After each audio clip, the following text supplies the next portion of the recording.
ไว้จบลงไปสารามันเป็นกำขวัญกำกระตุ้นนะสาราเฮาได้ทำคุณงามความดีนะหนังสือเนี่ยนะสอนจะดีเนอะสาราเนอะการละว่าเฮาฟังจางนี่นะฟังไปลงเฮ้ยแหมบทหนึ่งเป็นว่ามนทิน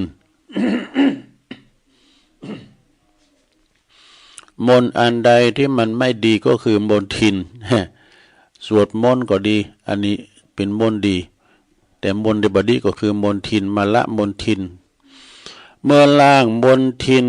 ความสะอาดยอมปรากฏเนอนี่เมื่อละความชั่วความดียอมปรากฏแต่กันเนาะ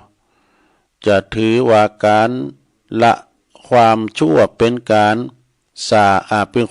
เป็นงานสำคัญของชีวิตเด้อเฮาละความชั่วนี่นะเป็นการงานสำคัญของชีวิตเฮาชีวิตที่บ่มีองค์ประกอบการละความชั่วจะเสียชาติเกิดนะถ้าว่าบ่อาบน้ำบ่ชำระร่างกายสักหนึ่งเดือนเนี่ยโอ้ก็จะเดือดร้อนแค่ไหนนะเฮาไม่ได้อาบน้ำอาบน้องเนี่ยลงเอ้ยจะคุ้มคันกะนะแล้วก็เคยขวนขวายอาบน้ำเนาะเคยขวนขวายอาบน้ำหือจิตบ้างหรือเปล่า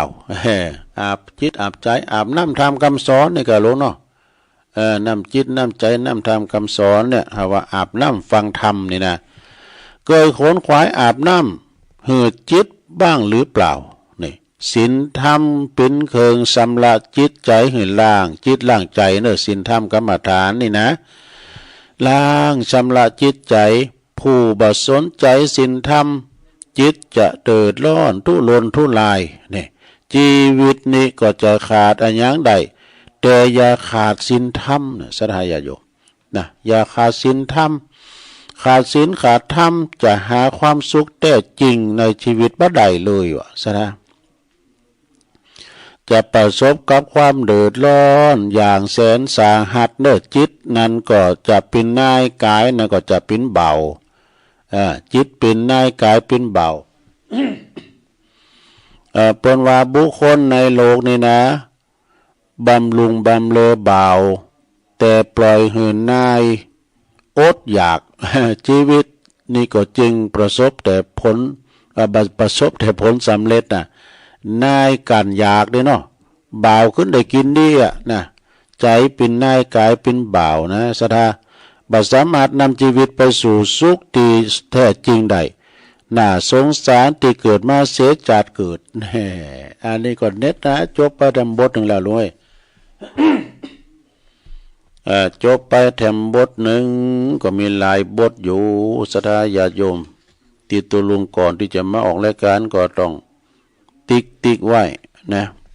ติ๊กไว้ที่จะเอามามาจาเนี่ยนะศรัทธาญาติโยม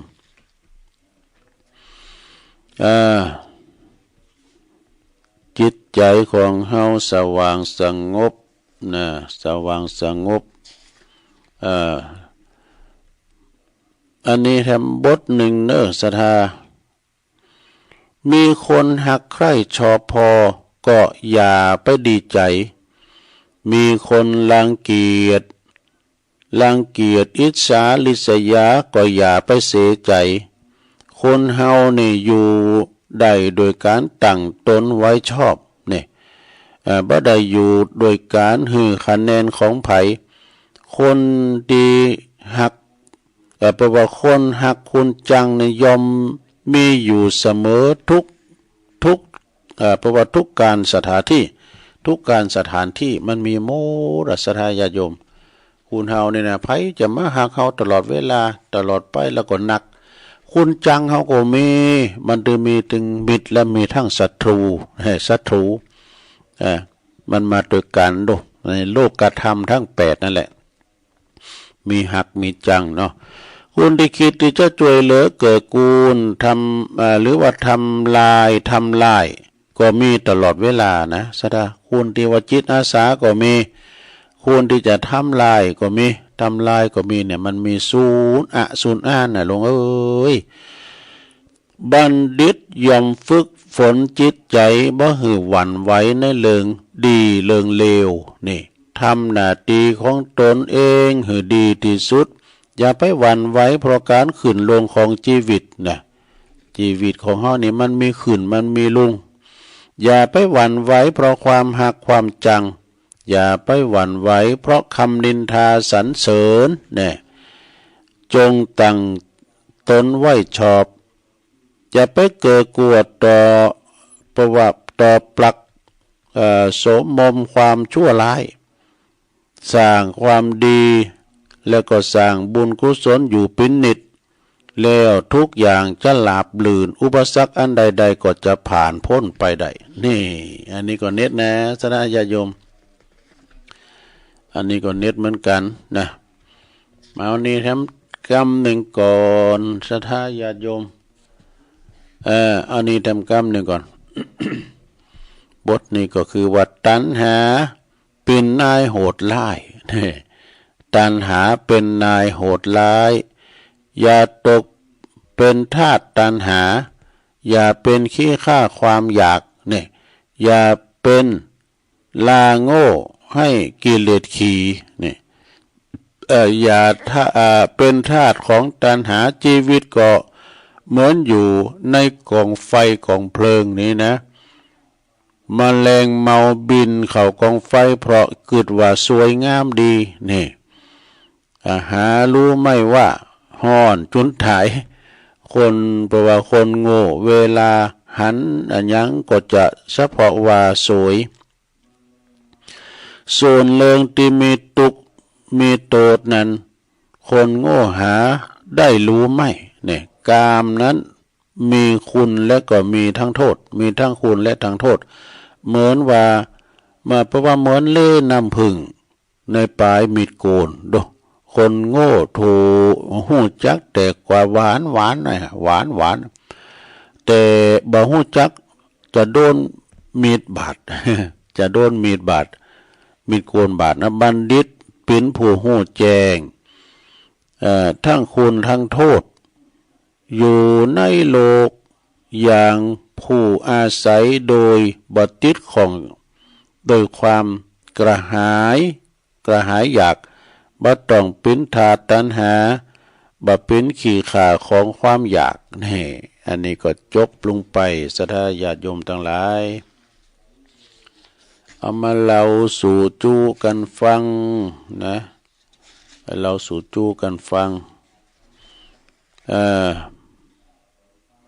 ต่อไปนี่ก่อนนี่ทำบทหนึ่งจะด้วยก่อนลุงใบพองเลบไปแล้วมาปิกมาอันเก่าวันนั้นเหมาะอีนะเอาใหม่อย่ามกมุ่นกับอารมณ์อดีตอนาคตะหืนนักลำไปนะเพราะว่าจะทำให้จิตใจเขามีปัญหาโลก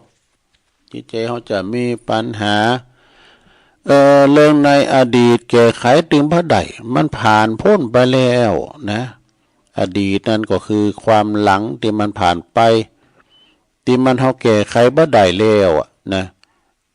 แล้วก็เรื่องในอนาคตก็ยังมาถึงนะยังทำยังบ่ได้แล้วก็เรื่องในปัจจุบันเนี่ยทำได้เลยนี่เอาบัดเดียวนี่ก่อนนี่นะบ่ใจว่าพุกเกินวันฮือเกินนี่นะหมายความว่าเรื่องในปัจจุบันทำได้เลยนี่เยอะได้เลยนะในเรื่องปัจจุบันเนี่ยเรียกว่านึกถึงอดีตแต่ละครั้งก็ฮือเกิดความเครียดนี่นึกถึงอนาคตแต่ละครั้งก็เกิดความกังวลนี่และลึกถึงปัจจุบันมันบ่เขตมันบ่กังวลเนอะการเจริญสติพึงกำหนดอารมณ์ปัจจุบันให้หนักหู้เรื่องราวมากมายก็บ่หู้สู่ปัจจุบันใดเนี่ยหู้ปัจจุบันก็จะหมดทุกข์นะหู้ปัจจุบันนี่นะจะหมดทุกข์หู้ปัจจุบันนี่ก็จะมีความอิ่มเอิบหู้ปัจจุบันก็จะเบิกบานใจหู้ปัจจุบันก็จิตใจผ่องใสนี่อันนี้ก็เน้นนะจบลงไปเนี่ยสถาจบลงไปต่อไปแถมบทหนึ่งนะสดาญาติโยมทั้งหลายอันนี้ก็เน็ตเหมือนกันเด้อ มันจะมีเป็นบทที่152เอกะบทที่153ก็เป็นไปบทย้ำหลายอยู่นะหลวงเด้อก็มันจบแล้วก็เอาตังหลังทำกรรมก็ได้นะเพราะว่าเอากันลืมมันเป็นหนังสือดีหรอบทที่153นี่เปิดก็บอกว่าฮือสมบัติแบบว่าให้สมบัติใหญ่แก่ผู้ที่ไม่รู้จักพอนะคุณที่เปิ้นหู้จักป้อนะฮือสมบัติใหญ่ๆนี่ก็ยังบ่ฮู้ปอคุณเฮาเมืองปอมันมีในคุณเฮาเก่าว่านะเมืองปอมาดึงมีว่ะแม่น้ำถึงหาเอาเขาต้องตัวคนเดียวเองนะอันนี้มากโดยความตัณหา มีความอยากก็ปันเปิ้นพ้องแบ่งปันกันไปเนาะเพราะว่าฮือสมบัติใหญ่แก่ผู้ที่ไม่รู้จักพอก็หือเหมือนทองคำเพราะว่าหือเมืองทองคำสักเมืองก็บ่อิ่มดูเมืองทองคำหือแล้วก็ยังอิ่มด้วยวะหือนักเต่าใดคุณเช่นนี้ก็บ่ฮู้จักบุญคุณมันฮู้จักบุญคุณรู้เนี่ยยังโกรธยังเกลียดเข็ดแค้นว่าเฮาหือหน่อยไปวะดูไปหือหน่อยจะได้เมื่อจิตของบุคคลนั้นไล่ธรรมะเนี่ยเหตุเต่าใดก็บ่อาจติ้มได้เพราะเหตุตีไล่ธรรมนี่ไล่ธรรมโอ้เฮาได้มาอีกก็พอแล้วนะได้มาอีกก็โตกลุ่มไปถึงจาดแล้วก็เกิดอีกอ่ะเนาะลาทาพรามพี่น้องจำได้ลาทาพรามนี่นะคุณเฒ่านี่เคยใส่บาตรลาทาพรามในถวายข้าว1 ทัพพีเดียวแก่พระสารีบุตรเนี่ยพระสารีบุตรได้มีความกตัญญูอย่างนักนะน้ำนึกถึงตลอดเวลานะนึกถึงบุญคุณเป็นอย่างยิ่งนะ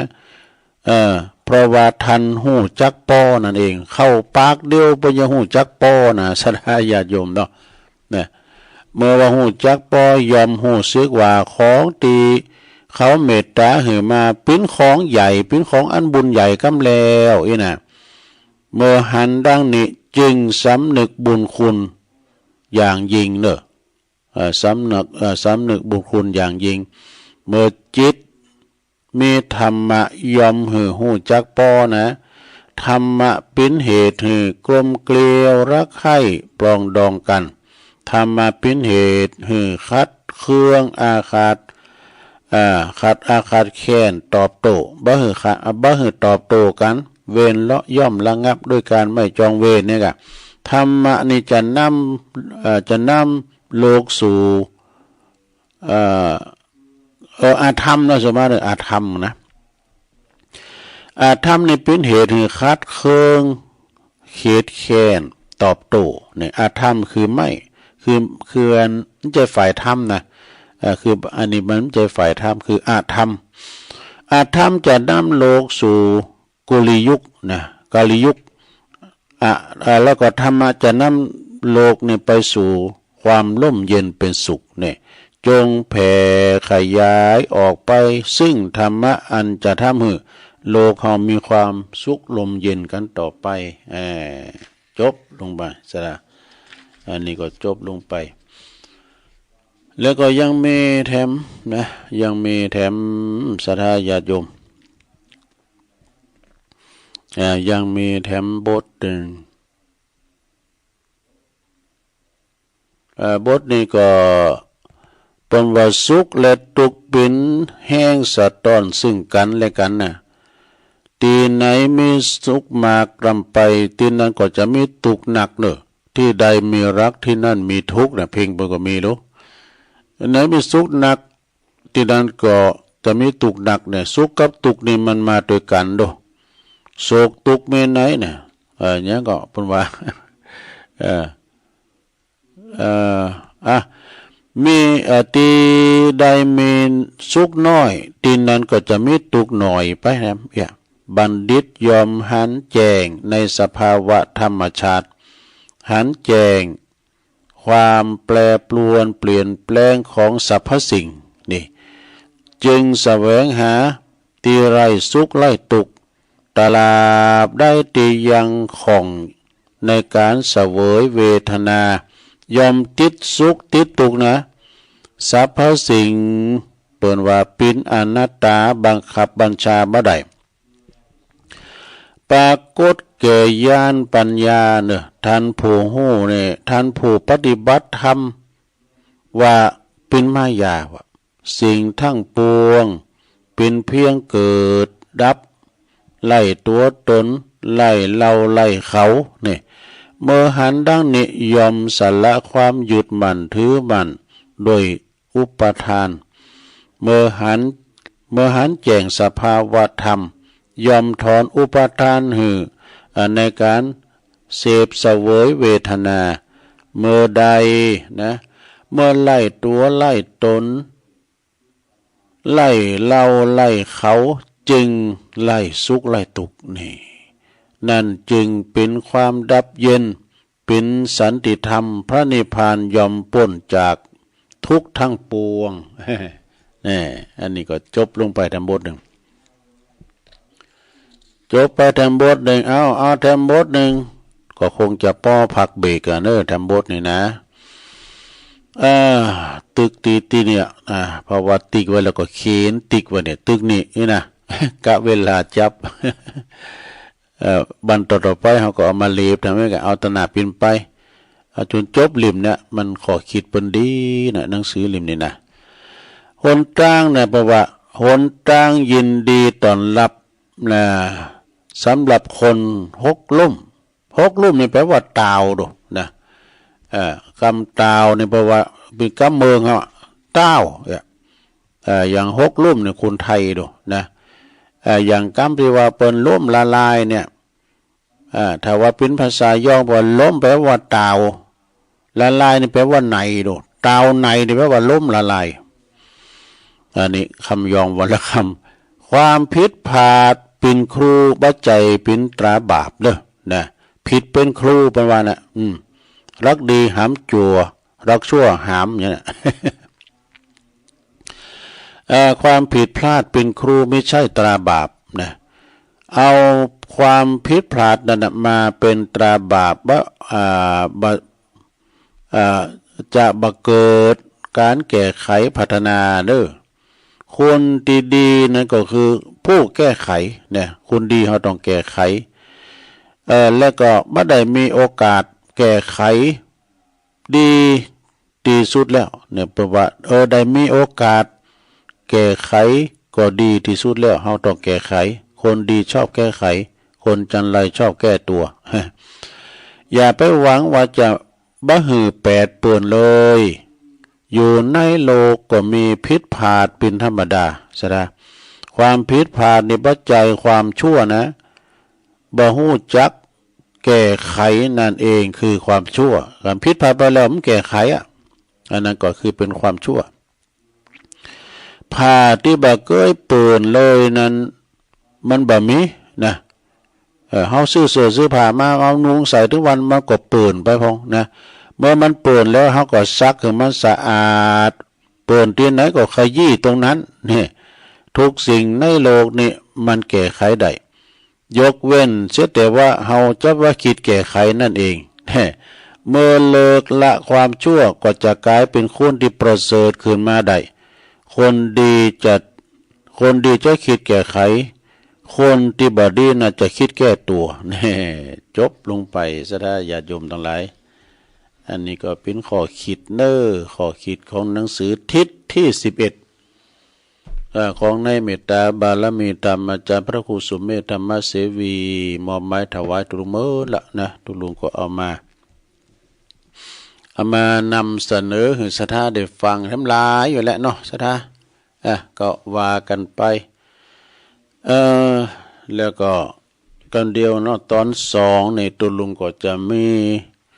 มรดกธรรมนะทำปืนบานล้านนาเนาะเจ้าของรายการไปก่อนเรื่องอันนี้เป็นรายการมรดกธรรม วันพุธก่อนท่านพระครูสังขารลักษณะอัดแต่ปฏิศาสนกิจวันบึกกระเดียวตุลุงก็จะเตะทำเตือนตนเตือนตนเตือนตนนะตนเตือนตนจื้อทำนะแปลว่าห หูคิงก่อกึดพอดีๆเป็นมรดกธรรมเนอศรัทธาญาโยมตนเตือนตนนี่นะจะได้เอามาเทศนาแต่มันจะโมเนอะกับเจ้าของรายการนี่โมเนาะก็ฟังกันไปเนาะเอาละตัวลุงก็จะขออนุญาตพักเบรกกันเนอะอูมามึนเนาะคอแห้งปอดยอแห้งไปยาวๆจะย่างจิบน้ำพักสัก3 นาที เดี๋ยวก็มาปุบมาปะกันแถมเนาะศรัทธาเนอะก็เดี๋ยวก็มาปะกันแถมเจริญปอน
เอาแล้วศรัทธาญาติโยมทั้งหลายตุลุงก็พักเบรกเนาะ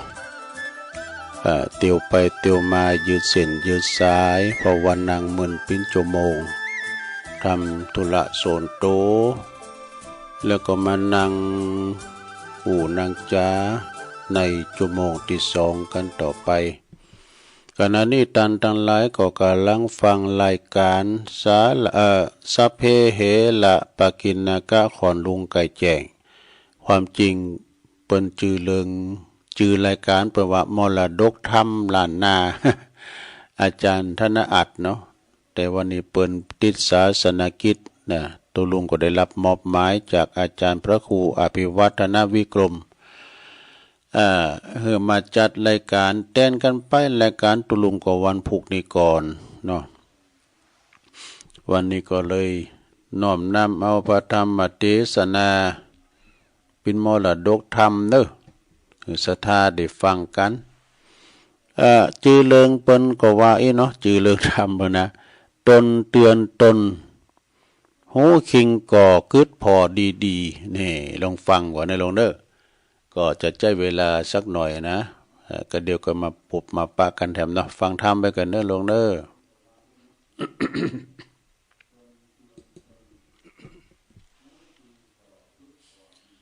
นะโม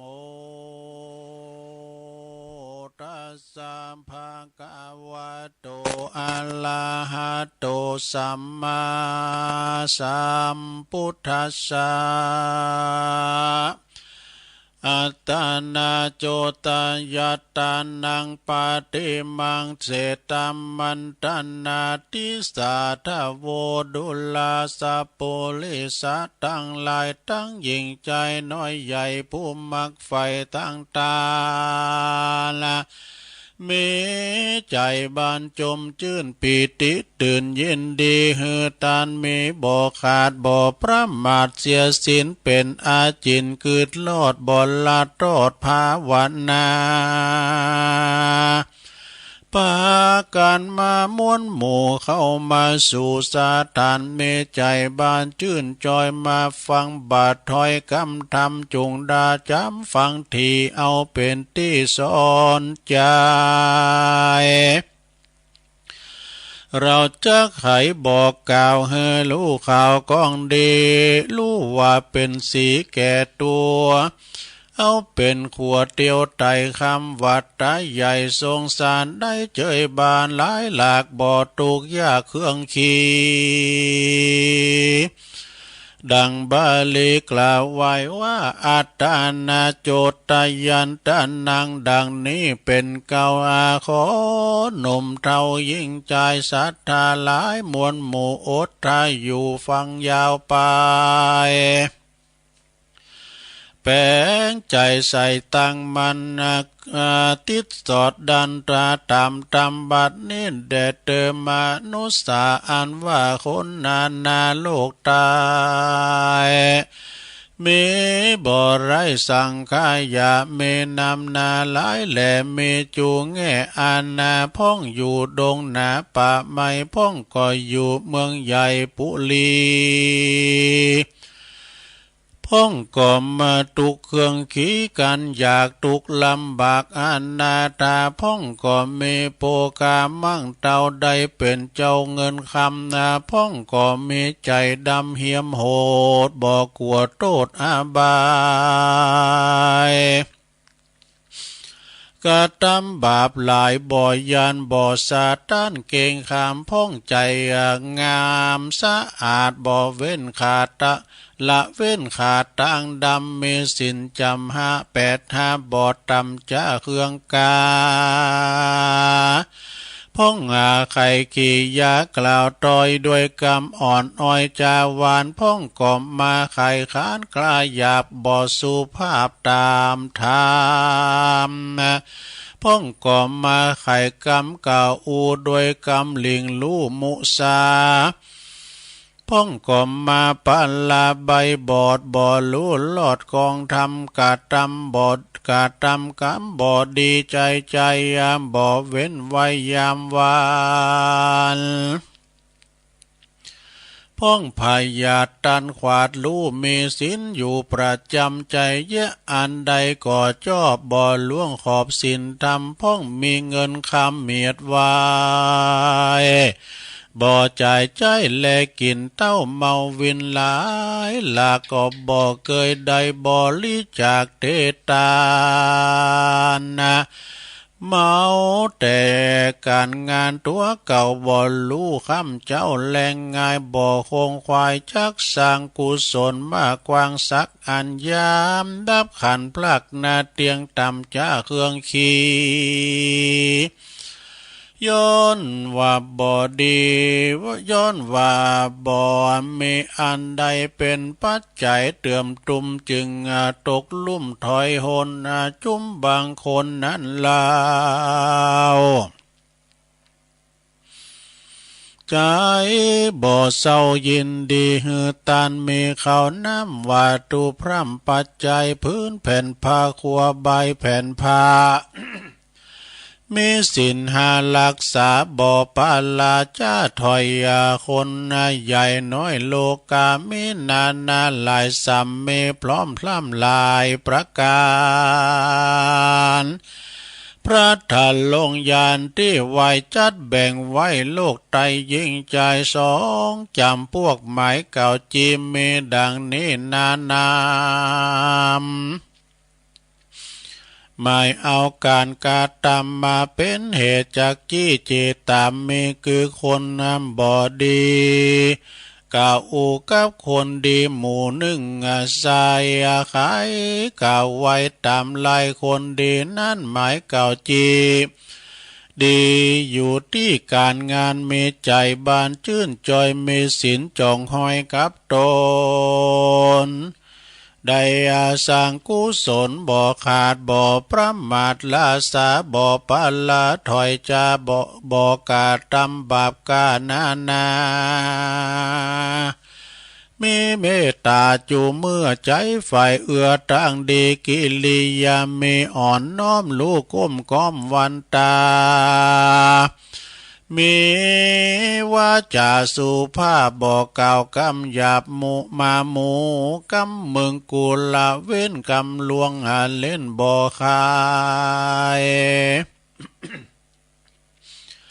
จากกำใดนั่นใส่บ่เฮอใดผิดทำตั้งมัวดำลายโหดอันเป็นโทษเครื่องกาก็วางลาละวายต่างถอยไล่กานาคต่างถอยไล่ไก่เนบ่ยินดีลิงลูเตือนตนอยู่หูคิงกอจุงเกิดพอยาวไก่ปัญญาไวสายสะอาดจี้ว่าเป็นนักปราชญ์คนดีนั่นแหละนาอันแล้วว่าคนบ่ดีนั้นใส่หากกล่าวไว้ไข่กาจาใครกะทำการใดน้อยมากย่อมพิษจากกองทำมีใจมัวดำบาปบา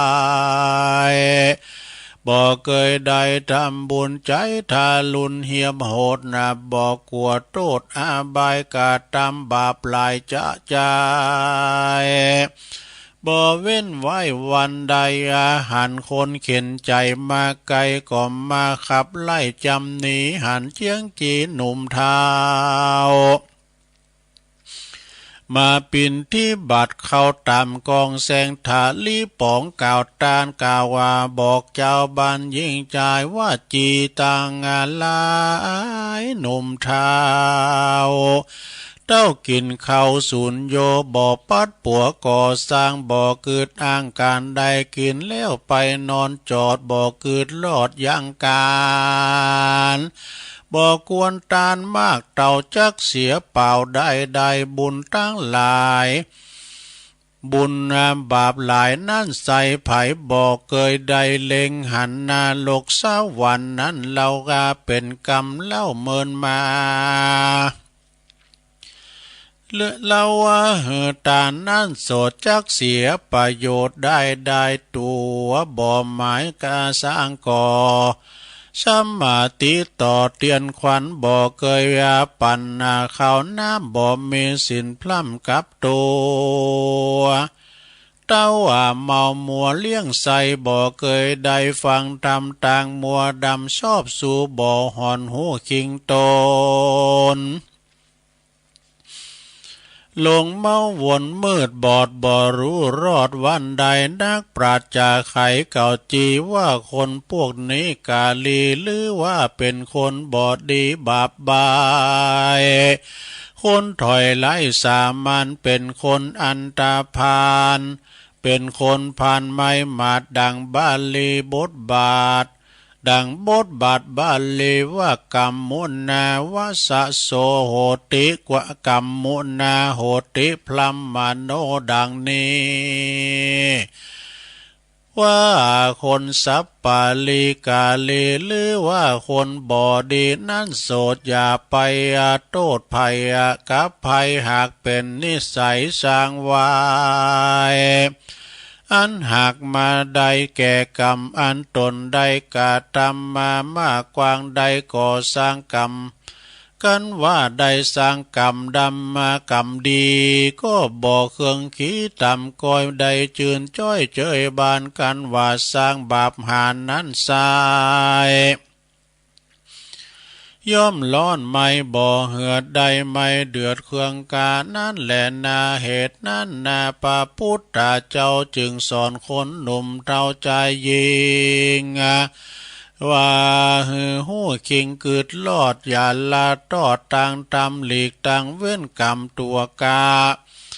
อันถอยจ้าเมาวนตักเตือนตนบ่ขาดบ่พระมาทลาสาทุกเวลาค่ำเจ้าสัตที่เฝ้าตัวไปดังบาลีไขว่าอัตตานาโจตยัตตานังดังนี้ไขเก่าจีกรรมหมายว่าคนยิงใจใหญ่น้อยต่างฝ่ายห้อยเจยบันได้สำลานชาตินี้ลบหลีกลี่นิกายยังฝุ่งโพยภัยหลายหลากกว่าคือบ่อเหือตุกยากเครื่องขีการจักเป็นคนดีนั้นสาย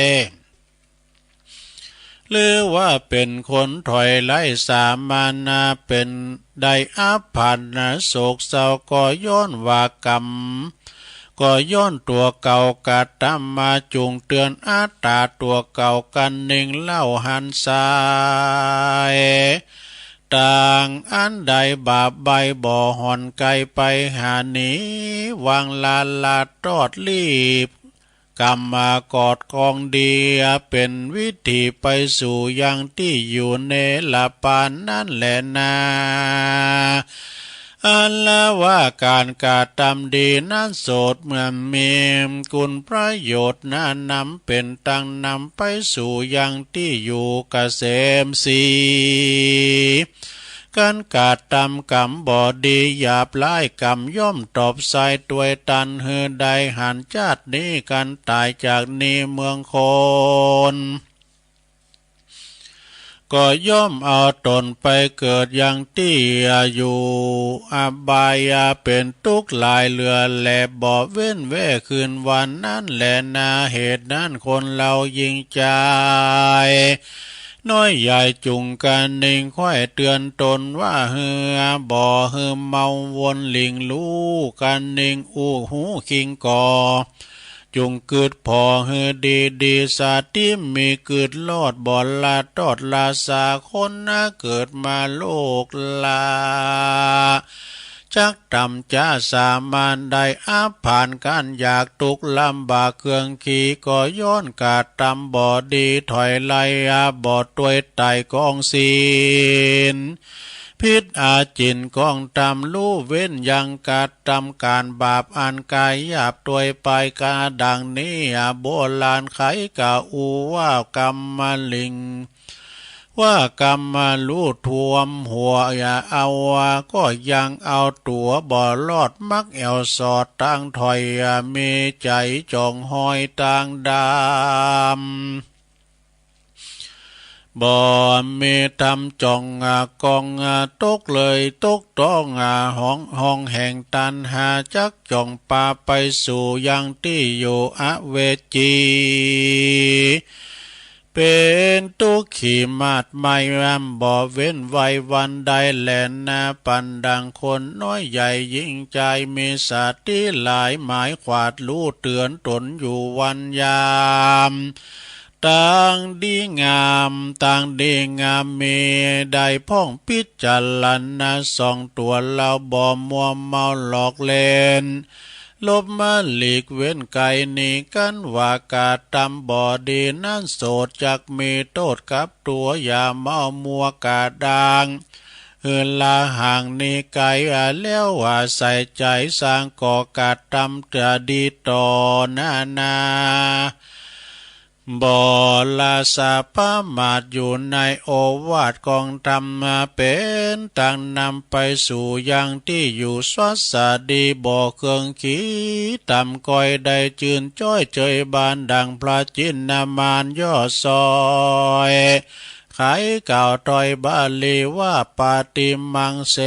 ตมัตตานาดังนี้ ว่าคนยิ่งใจใหญ่น้อยกวนไฟหอยพิจารณาถึงอาตาตัวเก่าว่าเรานี่เราเกิดมาเอากำเนิดเป็นคนมีตัวตนผ่องแผ้วบุญเป็นบุญแล้วนานนำนาเหตุนั้นนาเหล่านี้ควรหลีกลี่เวรกรรมดันอันมัวดำถอยจาคือว่าบาปกานาแล้วก็หันมาก่อสร้างแต่ตาต่างดีจักสุขีเมื่อซอยได้จืนจ้อยไปลูนก็มีด้วยประการดังกล่าวมานี่แหละนานิติตังขียาเตสนายังทำตูตนเตือนตนหูคิงก็บังกรมสมเรสเด็จแล้วเท่านี้ก่อนแลสาธุสาธุสาธุ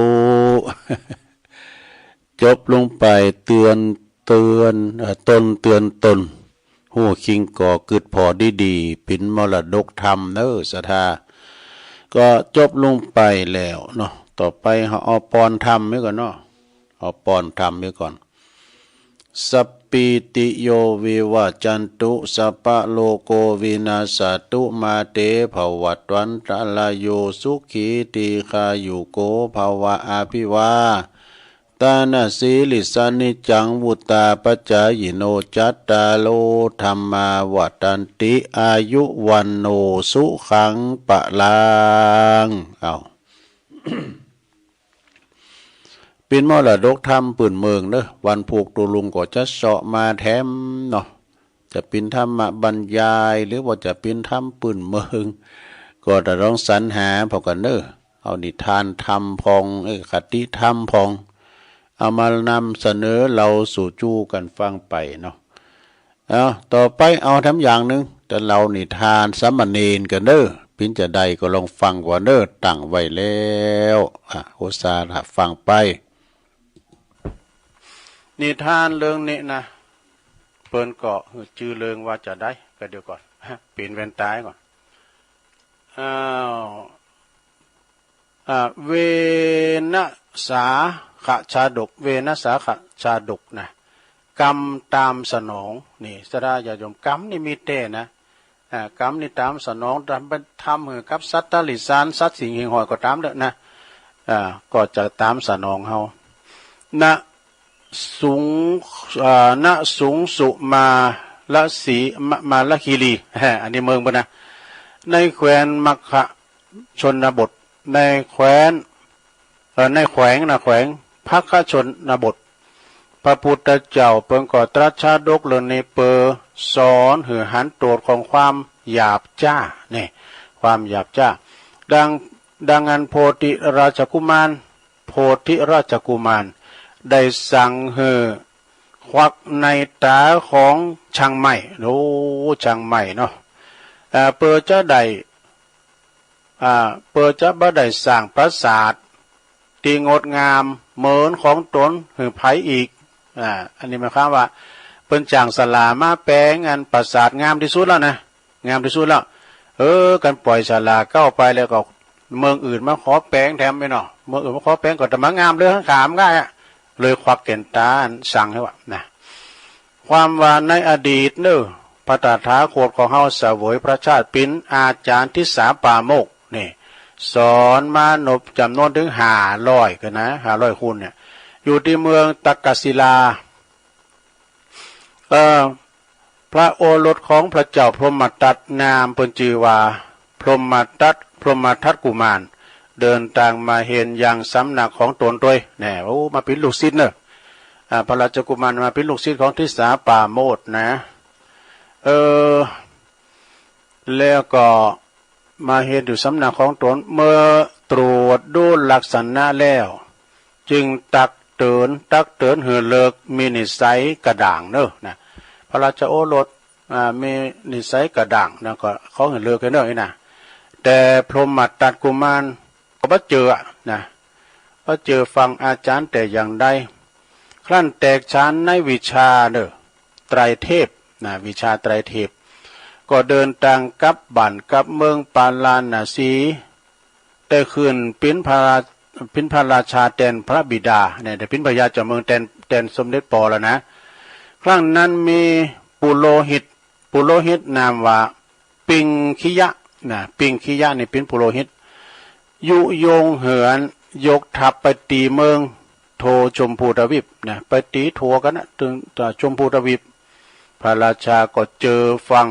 ปุโรหิตก็ยกทัพไปตีเมืองตักกศิลานี่แต่ทำอย่างใดก็ลบบัชนะวะพบก็ดึงแป้บัชนะปุโรหิตจึงหือควักแก่นตาปุโรหิตจึงหือควักแก่นในตาแล้วก็ผ่าต้องของกษัตริย์100 พระองค์ดู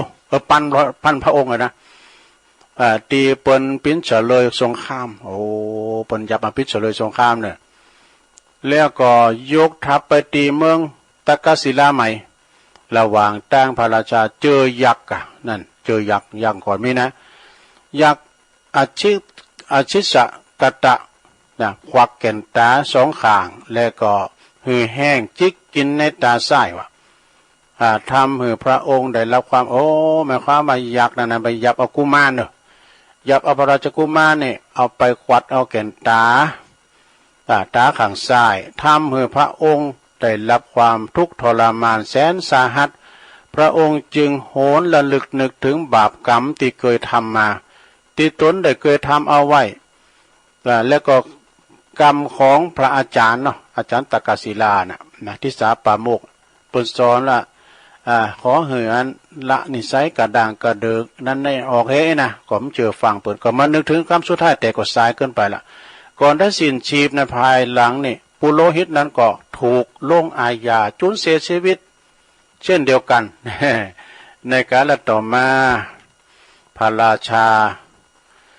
ชานั้นก็ในครั้งนั้นก็คือคนเดียวกันในครั้งนี้วะนะปิงคิยะปุโรหิตนั่นก็คือพระเทวทัตในกาลบัดนี่แหละเนี่ยส่วนว่าผู้เป็นอาจารย์นั่นก็คือองค์พระตถาคตคติธรรมนำชีวิตเรื่องนี้เปิ้นสอนหัวว่ากรรมใดใครก่อกรรมนั้นย่อมคืนสนองจบนะพูดถึงเรื่องกรรมนะเนาะสดาเนาะกรรมนี่มีจริงกรรมคือการกระท ก็คือว่าเฮาทำกรรมได้ไว้ก็จะได้สดใสโดยเฉพาะก็ทำกรรมกับปอกับแม่นี่ซ้ำหายนะลงเนอะมันเป็นกรรมติดโหจะโหลดมันต้องรอจาดหนามันได้มาตันจาดเนี่ยเนอะนะพอแล้วหันมาหลายนะตัวอย่างนะซะนะบางคนเนี่ยรู้ยามเมื่อเป็นหนุ่มเป็นเบาเนี่ยคำปอคำแม่บุพโพตีตาปอแม่ไอ้น่ะโอ้เขาได้ลูกได้เมลูกมาเกิดมาเนี่ยกรรมนั่นไปไหนลูกมันมาคำมานะบ่ะมันเป็นห้อยอย่างก็ห้อยล่อห้อยตีนโง่เนาะล่อก่อนหนีไปดิวันเดียวเป็นกงกรรมกงขวีนนะสดาญาโยมยิงทำกับปอกับแม่นี่ซ้ำหายนะประเดี๋ยวนี้ก็หันในคลิปในสังฆาไอ้นะเนาะสังเตอนะลูกติดยุกติดยาไปขอตั้งปอตั้งแม่บ้าเหอเตะตีนเอาทำลายปอแม่อีกก็มีนะสดามีหันลายแล้วเบื้องขาวนั่นอยู่กับลุงหลานมันนะลุงกว่าไปอยู่ตั้งวัดก็อยู่มันเนาะแล้วก็มันทัดขังกันมันเนาะปัดกับไฟเผาเฮิร์นอะไรไปบอกอย่างนั้นลุงลงไฟไม่เฮิร์นเราแต่มันเผาเลยอันนี้เนาะมันทำไปทำหูตัวเนาะเนี่ยฉะนั้นก็กรรมมุนาวัตติโลโกสัตว์โลกต่างหลายก็ยอมเป็นไปตามกรรมเนาะเอาละจบลงไปศรัทธาญาติโยมทั้งหลายเนาะเป็นนิทานธรรมเคยเรามาเล่าสู่จู้กันฟังให้พี่น้องศรัทธาได้ฟังกันไป ตอนนี้ไป ก็จะเอาอันนี้มาวาดกรรมในกันนำเสนอนะศรัทธาญาติโยมทั้งหลายเวลาก็ตึงเรื่องหลายอยู่ เวลาตุลุงก็ยังนักอยู่ก็จะไม่ลืมเนอะวันพุธนี่ก็เป็นวันห่อวันโกนแล้วเนอะเดินจะยีปิงแล้วเดินยีปิงก็คือลอยกระทง ลอยกระทงก็ ไปฟังเทศน์ฟังธรรมกันอานิสงส์อย่างต่างๆเปิ้นก็จะมีการซุมไฟโหลพระเจ้ากันนี่กะมีวัฒนธรรมอันดีงามของเราถึงวันเดือนจีปีใหม่คติธรรมนำชีวิตแถมกรรมหนึ่งสำหรับผู้ที่สูงวัยเฮาเนอสวมีข้อคิด10 ข้อด้วยกันนะ สำหรับคนสูงวัยข้อที่1นี่เป็นว่าโอ้คนสูงวัยจะอู่เสียงดังฟังชัด เพราะอย่างเกิดว่าคนอื่นจะบ่ได้ยินเหมือนตีหูตนเองบ่ได้ยินได้กะคุณเฮาที่เป็นหูโหนกนะมันก็จะอู่ดังนะแล้วก็ฟังแล้วก็ฟังแหงเนาะฟังวิทยุใกล้นะอันนี้ก็สำหรับข้อที่1เด้อ ต่อไปนี่สวคุณสูงวัยข้อที่2กึดอย่างรอบคอบแล้วจึงจะลงมือทำเพราะบ่อยากจะผิดพลาดซ้ำๆอีกเมื่อเจ็บเพราะว่าด้วยเจ็บมาเยอะโดนมาแยะจนเคล็ดขยาด ก็ได้กึดแล้วกึดแถมก็จะทำไงนะเปิดก็จะกึดแล้วกึดแถมอยู่หาเนาะศรัทธาญาติโยมอันนี้ข้อที่2ต่อไปเป็นข้อที่3เนาะศรัทธาคุณสูงวัยนี่จะรักษาทรัพย์สินได้ดีขโมยก็บักกาเข้าบ้านพอดึกดื่นเกินขึ้นแค่ไหนก็ตามก็ยังตื่นมาเที่ยววนเวียนรอบอยู่รอบบ้าน เพราะนอนบ่หลับบ่อยๆนั่นเองเนี่ยคุณเฮานี่ฉันเตมานอนแล้วก็ลุกเตียวนะลุกเตียวไปหันเป็นนี่คุบขับนี่กะกองหาการมันจัดแจงอยู่หันแล้วนะเป็นการขโมยในตัวขโมยหันเอาพยายามรับนะเปิดไฟอยู่นะมันก็เข้าบ้านแล้วก็คนทรงไว้ข้อที่4เนอข้อที่4นี้คนทรงไว้นี่บ่ใครมีเริงตุกนะบ่ใครมีเริงตุกฮ้อนได้รับได้โรคสมอง นะบ่ใครตุกฮ้อนคือได้ลกสมองเพราะจำบ่ใครได้แล้วนะว่าเคยตุกฮ้อนเรื่องหยังพองโดยเพราะว่าลมมันหมดไปแล้วลมมันปัดไปหมดแล้วแต่กันเนาะแล้วก็มีแล้วข้อไปข้อที่5คุณสูงวัยกึดฝันอันยังมักจะทำได้เพราะเวลาบะเลือฝันเพราะเวลาบะเลือฝันใหญ่ๆแล้วจึงฝันแต่เรื่องเล็กๆที่พอจะทำได้เท่านั้นอันนี้เป็นข้อที่5ต่อไปข้อที่6ในโลงเด้อฟังไว้ในโลงเด้อสวอย่างเฮานี่นะ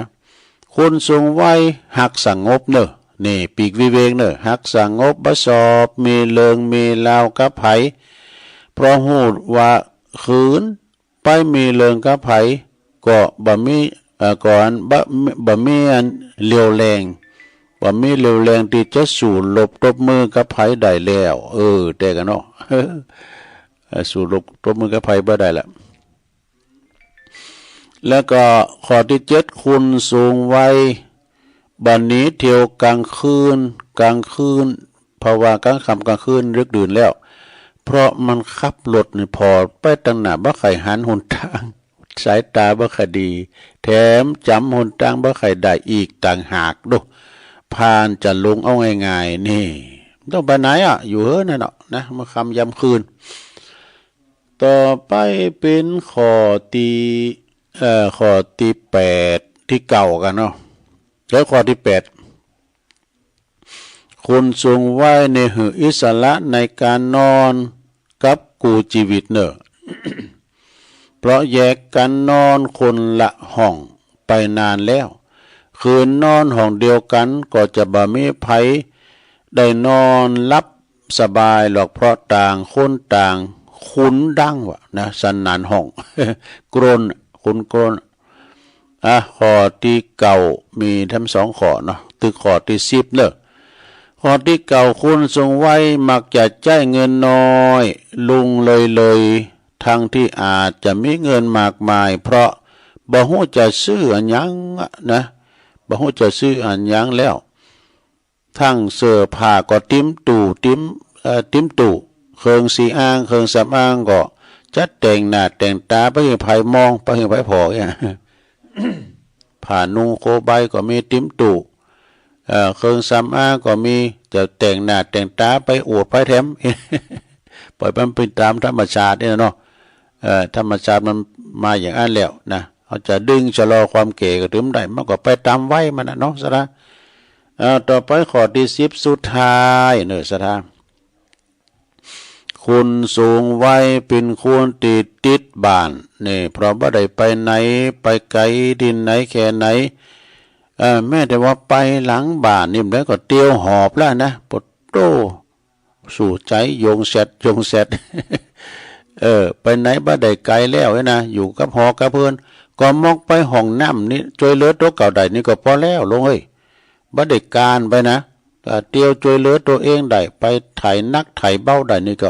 โอเคมีปัญหาเนาะอันนี้ของดร.พนมเนอะดร.พนมปีเจริญดูปนเขียนมานี่นะขอคิด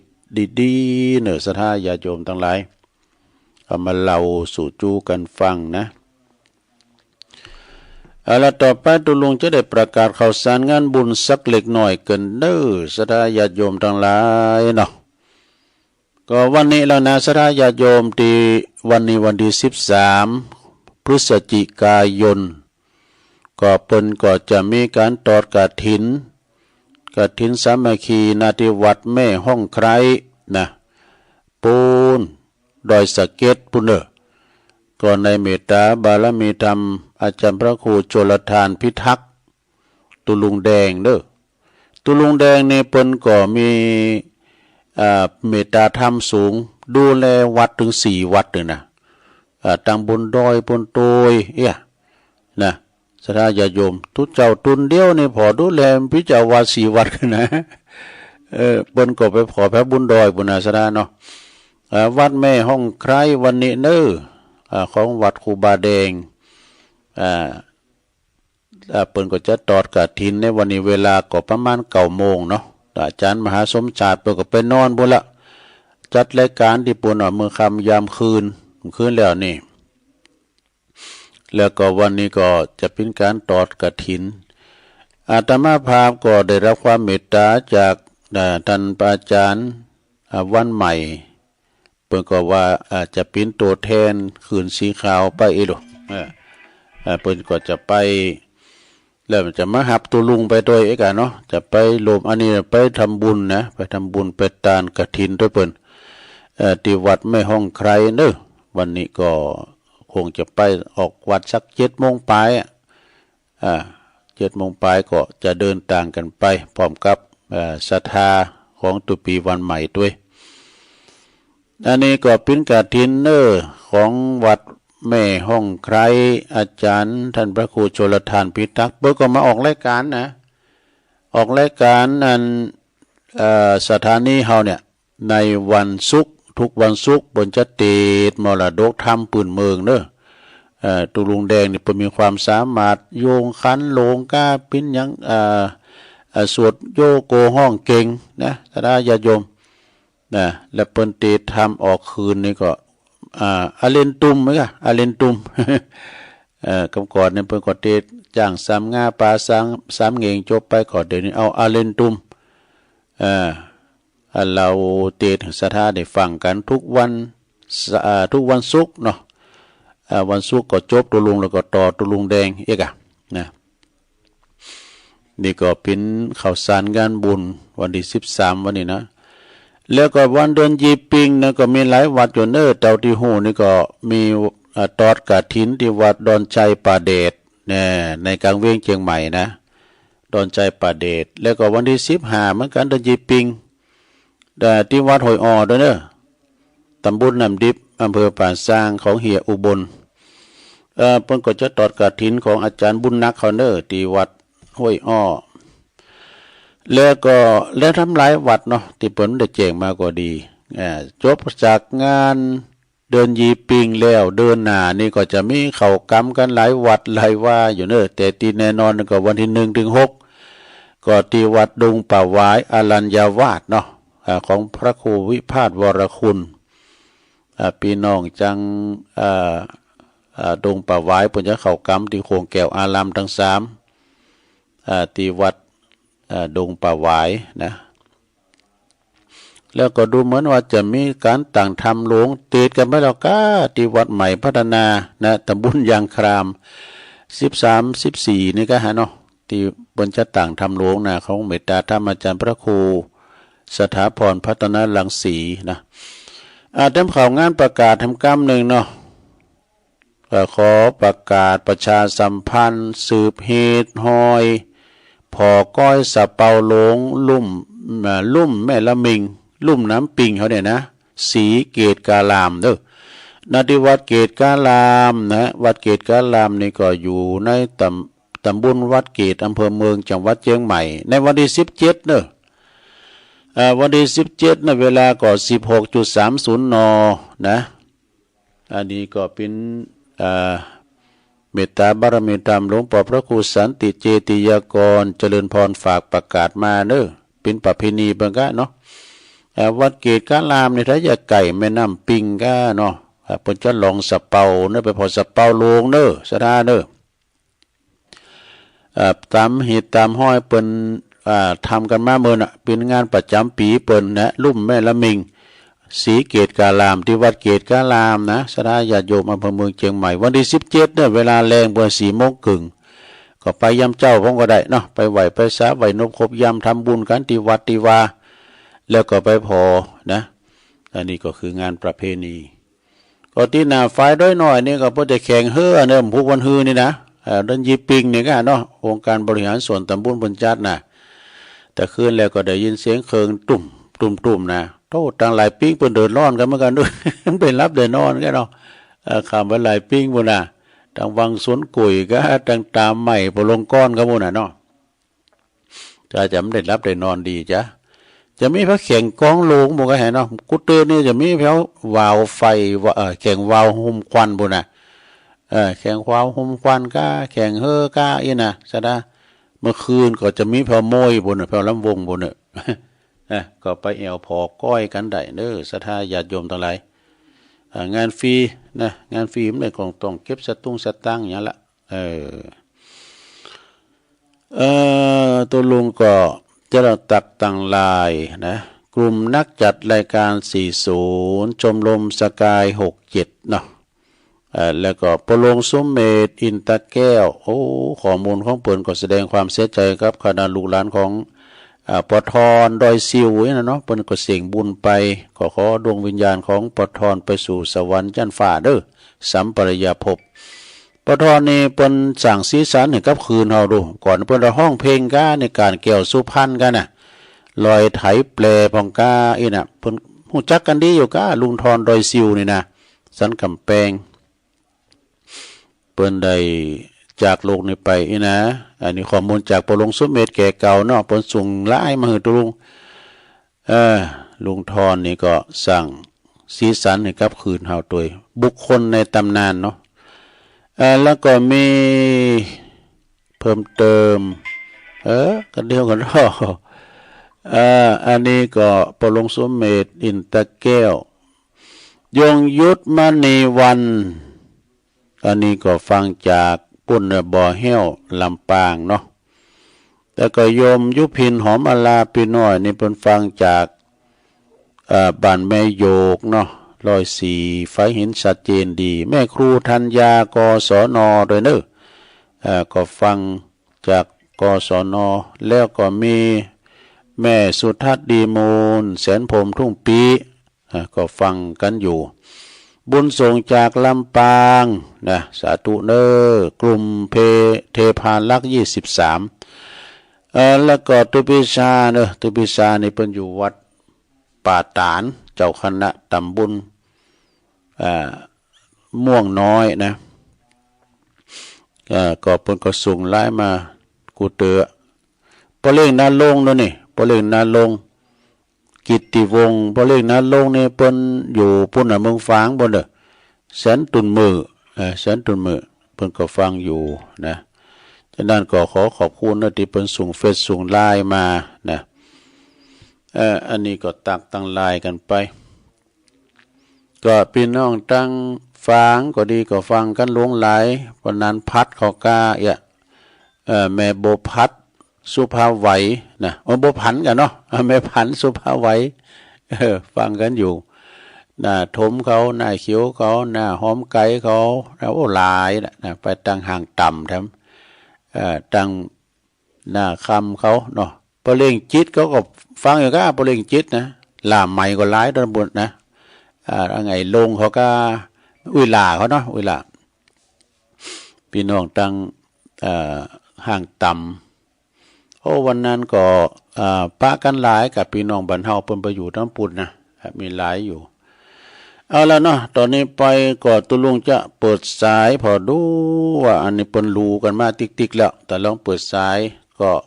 0899556506เจริญปอน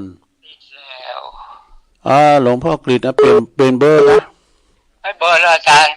มันยุ่งยากพอเข้ามาเลยไอรายการมัน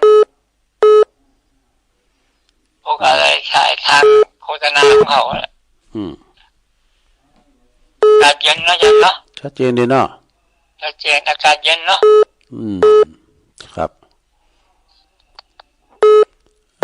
ชัดเจนดีลูกไปละ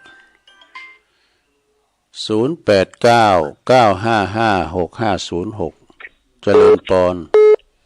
เจ้าไหว้สาเจ้ายายขอเอาก่อนมุดมีออก3 วันเท็ดกันนะเจ้าจะได้สร้างใจนะเจ้าที่บ้านดอนมีกฐินธรรมกายเปิ้นยายประคองอุ่มใจอีกก็ผ่านไป1 วัน64ผ่าไตอีกมีคนมาขอไปปรารถนาหือเปิ้นมีความสุขก็ต้องทุกข์ขอบ่ได้ก็ใจเสียท ถ้าหากย้ายบ่หือไปใจไหลก็น่าเสมีทุกคืนวันหากเป็นไผคนใดคงบ่หือจะมายืดถือเอาไปบ่ได้นะบุญของไผของมันบุญนำปามาขอผ่าใจอีกไปบ่ได้บุญยายก็ต้องสละบุญอันยิ่งใหญ่เพิ่นไปเสียได้ก่อบ่เป็นหยังตุกตะเข็มกับได้พลังได้บุญยังได้พลังแผ่นดินไหวและนายเอ่ยคำยองวันละคำนะเจ้าก็มามีเตนะเจ้าภาษาไทยแปลว่ามีจริงนะเจ้าไว้สาเจ้าเจริญปน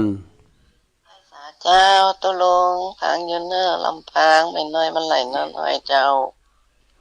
โอ้ลำปางเนาะไม่น้อยเจ้าชัดเจนดีฟังหนาวกับตุลงหมดเลยบ่หนาวสักต่อใดโอ้ลำปางหนาวเนอบุญหักษาเด้อเจ้าเจริญปนกราบไหว้สาเจ้าตุลงแม่สีทอนใส่ปากกาฟังอยู่เจ้าฟังพระบาทอุดมชัดเจนดีนะเจ้ามึงฟังเนาะพระบาทอุดมเจ้าไหว้สาเจ้าเจริญปน0899556506เจริญปนครับตุลงบนันปั้นอาจารย์นะอินมาดฟังเนกระถินแล้วกันหมดละก้าชัดเจนเนาะวันนั้นวันเดินวันปู่ก็ไปวัดถูกแล้วครับนากามพูนี่ก็วันโกนแล้วถูกไปวัดจับทำคนขายแต่ก็ฟังครับดีเนอะปนนั้นปนอันนี้ปนนั้นปานอินมากนะเปิ้นปิ้นโยมปอท่านพระครูเจ้าคณะตำบลกันนะเนี่ยเปิ้นมีถึงหลานก็ปิ้นตัวหลงลูกก็ปิ้นตัวหลงปิ้นเจ้าคณะตำบลปิ้นครูด้วยอ่ะวันนั้นปานอินมากไม่ฟองเนาะเจริญปนไม่พัดเจ้าต้องทับติดลุงกับหมดได้ปอนตัวลุงตัวเนาะแล้วการกระถิ่นบ้านเจ้าวันที่15เนี่ยเราลงวัดตุลซานนะเจ้าอันคำว่าวัดประดมชัดเจนนี่เนี่ยมันเจ้านี่นะเจ้าดีกะกระถิ่นวัดต้นซานเนาะเจ้าว่าจ่ายแล้วลงกำลังจ่ายลงแล้วเจ้าสาธุขอมาแถม0899555606เจริญปนวิสาครับลุงที่ตั้งฟังแล้วครับตอนนั้นประเสริฐมาแล้วเนาะครับเสียงดังฟังชัดเจนดีครับเน้อพี่น้องบ้านไกลนานฟังสีคำวิดีโอฟังได้ก็มีแล้วประโยชน์ดีทำกับเสียงหน้าตัวเสียงของที่ผมเข้าเสียงเจ้าเทนะครับฟังเสียงเขาถึงกินใจครับเนาะมันเพื่อฟังธรรมปิยราฟันนะเป็นยิ่งกินตึงแต่ครับแม่น่ะครับนั่งฟังธรรมเนาะทำมาละอันนี้เขาปฏิบัตินำคำสอนไว้เจ้าเขาก็จะหลงเลี้ยงอย่างมันก็ถึงมีตัวมือแต่ครับแต่ก็มนอกมนใจสุขใจอำน้ำฟังธรรมไปเนาะขอบคุณบรรดาเลยครับกำลังใจทุลุงนะครับในขอทุลุงได้อยู่ดีมีสุขต่อไปเนี่ยเป็นหลวงพ่อหลวงไส้แกลูกแกหลานต่อไปก็ขอทุลุงรักษาความดีนะครับเน่หนาวฮอดแล้วเนาะเริ่มหนาวมาแล้วเนี่ยครับผู้ก็เดินเป่งแล้วเนาะผู้ก็เดินวันนี้มันวันที่15เนาะครับวันที่15เป็นวันเดินปิงเนาะครับยินดีบรรดาเด้อครับไม่สาครับสาธุครับอันนี้พี่น้องบ้านไกลเจริญปนสวัสดีเจ้าตุลงเจริญปนสวัสดีเจ้าตุลงตะไดอยู่ตั้งใดประจาก็จะ เออ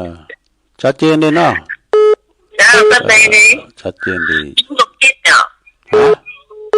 ยงสมคิดโอ้ดอยกันเดียวกะเจ้าไอ้ตรงบินตลอดต้องมาได้โทรมาเจ้าต้องคืนนั้นนี่ก็วัดหวยตรงซักอ่ะเจ้าโอ้ยังไม่แจ้งเลยกะชัดเจนดีเนาะเจ้าชัดเจนดียินดีหลายๆเด้อยินดีนักๆกันเด้อดีโทเนาะเจ้าเอานั่นก็ไปกันนั่นปักทางเจริญเหรอฮะปักทางเจริญไปอ่ะเจ้าไปกันวันนี้บ่เคยไปไหนแล้วมันสูงวัยแล้วเลยอยู่ในบ้านเดี๋ยวอยู่ดีมีสุขเด้อเจ้าอยู่ดีมีสุขเหมือนกันเจ้าสาธุอันนี้ปุ้นดอยเก่นเดียวเนาะเจริญปอนไว้สาเจ้าแม่ทั้งอยู่เด้อลำปางอยู่ตั้งใดแม่อยู่จังหวัดน่านเจ้าเมืองนานกะสักเจนเนาะแม่เนาะเมืองนานอ่ะเป็นดีเจ้าพี่น้องบ้านไกลเจ้าไปสาเจ้าดีแม่ได้สาธุได้ยินพระปุณณาอันบ้านนั้นเนี่ยก็อำเภอเป้าเนาะอำเภอเป้าก็ได้ยินนะเปิ้นมีทั้งคืนนะก็อำเภอเป้านี่นะมีแม่คนนึงเปิ้นจังโทรมาก็ได้รับสายตั้งเมืองเปล่าเอาทำสักสายหรอเจริญปอนเสียงนิ้วกับภาษาครับตั้งได้จ้าปออกแรกเก่าแต่เข้ามาใหม่ครับสีครับยังก็หายไหนตาดีปอนเสียครับผมสบายดีเนาะสบายดีอยู่ครับเหมือนเดิมครับดีกะอีกะมันตักตายพองกะตักตรงกันพองฟังตลอดอยู่ครับแต่มาได้โทรวันนี้ครับได้กะพี่น้องไม่อายอ่ะนะครับผมตามสุขภาพดีๆนะครับแม่น่ะครับเริ่มหนาวแล้วนะครับตะปูเริ่มหนาวแล้วเนาะตอนนี้ก็เย็นมาหอนี้วันนั้นที่มางานข่าวน้ำของมันปกตินั้นที่บัได้เข้าปะตายก่อถูกไหมนะครับหากันลูมันหน้าที่มันเป็นสปรเหรอไปยังน้ำเมืองน้อยก็มาหาดูน้ำเมืองน้อยนะยาขาทงก็หากันครับก็เตือนหาอยู่เนอะครับขอบคุณหลายๆเนี่ยมันทั่วครับไม่สาครับสาธุอันนี้อันปบุญศรีนะปบุญศรีนี่เปิ้นก็เป็นโฆษกประจำหมู่บ้านเหมือนกันนะทำงานเปิดสังคมเหมือนกันเด้อขอขอบคุณที่เปิ้นโทรมาฟังกันอยู่เด้อนะป้าน้อยบุญปันก็เนาะเปิ้นก็ฟังอยู่แต่ว่าเปิ้นไม่ได้โทรได้เจริญปอนคุณลุงฟังเด้อชัดเจนเลยเนาะไม่ซ่อนเจ้าไม่ซ่อนลี่กะเจ้าเมืองลี่มาแล้วอันไม่ซ่อนฟังคืนไหนขึ้นบุญญาวาสลำปางตอนนั้นขึ้นย้อนบ่ได้ยินได้ขึ้นลำปางก็มาไกลก็ตุปีปันบุญปันก็โทรหากันเด้อไม่หวังลูกโทรหากันอยู่เนาะเจ้าประสาทลุงเด้อยินดีเด้อแม่เด้อเจ้าสาธุเอาแล้วสราญาติโยมเวลาตุลุงหมดพอดีอันสราที่โทรมาติดหรือว่าได้รับก็ผู้ก็โทรมาแท้ใหม่เนาะผู้ก็โทรมาแท้เพราะว่าเดี๋ยวนี้ก็รายการอื่นเพิ่นมารออยู่ท่าตุลุงนำรายการจากลาศรัทธาไปก่อนเนาะวันผูกเจ้าก็มาปะกันแถมในรายการสัพเพเหระของตุลุงกันต่อไปขอให้อยู่ดีมีสุขอยู่ดีมีสุขเมื่อกันกุกอบกุคนจัตตาโลธรรมาวัฏันติอายุวันโนสุขังปะลัง